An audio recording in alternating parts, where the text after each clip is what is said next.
बिस्मिल्लाहिर्रहमानिर्रहीम। आज हम बात करेंगे कुछ ऐसी आदतों के बारे में जो आपको कामयाबी की तरफ लेके जा सकती हैं। नंबर 1, प्रोएक्टिव होना, यानी ज़िंदगी में से सुस्ती का खात्मा करना।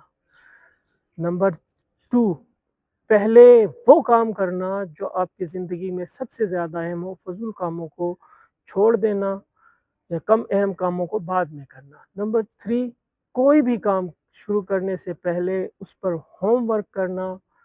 नंबर 4, हमेशा पॉजिटिव रहना, पॉजिटिव सोचना। नंबर 5, सीखने की जुस्तजू करना। कोई भी काम पहले करने से पहले सीखें। हमेशा टीम वर्क करना चाहिए।